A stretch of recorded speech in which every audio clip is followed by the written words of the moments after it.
ചാലക്കുടി ടൗണിൽ ഇറങ്ങിയ പുലിയെ മയക്കൂടി വെച്ച് പിടികൂടാൻ തീരുമാനം. ജില്ലാ കളക്ടറുടെ നേതൃത്വത്തിൽ ചേർന്ന യോഗത്തിലാണ് തീരുമാനമായത്. സൂരജ് സജി വിവരങ്ങൾ വെച്ചിരുന്നു. സൂരജ്, മയക്കുവെടി വെക്കണമെങ്കിൽ പുലി എവിടെ എന്നത് ലൊക്കേറ്റ് ചെയ്യണമല്ലോ ആദ്യം. അതിൻ്റെ എന്തെങ്കിലും സൂചനയുണ്ടോ ഇപ്പോഴും?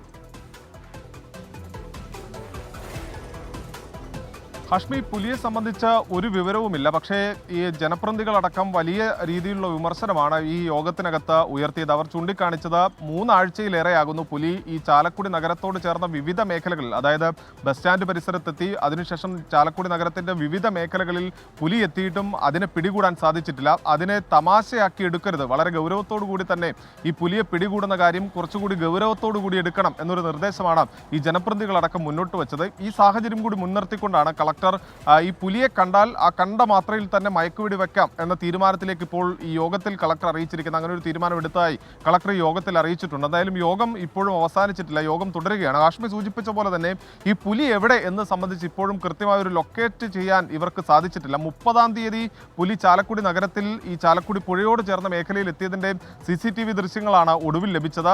49 ക്യാമറകളാണ് ചാലക്കുടി നഗരത്തിലടക്കം വിവിധ ഇടങ്ങളിൽ സ്ഥാപിച്ചിട്ടുള്ളത്. അതോടൊപ്പം തന്നെ 4 കൂടുകൾ സ്ഥാപിച്ചിട്ടുണ്ട്. കൂടുതൽ ക്യാമറകളും കൂടുതൽ കൂടുകളും സ്ഥാപിച്ചുകൊണ്ട് ഈ പുലിയെ പിടികൂടാനുള്ള ഒരു ശ്രമത്തിലേക്കാണ് വനംവകുപ്പ് കടന്നിരിക്കുന്നത്. എന്തായാലും യോഗത്തിൽ വിശദമായ കാര്യങ്ങൾ ചർച്ച ചെയ്തിരിക്കുന്നു. കൂടുതൽ തീരുമാനങ്ങൾ ഇപ്പോൾ യോഗം ചർച്ച ചെയ്തുകൊണ്ടിരിക്കുകയുമാണ്. ഹാഷ്മി.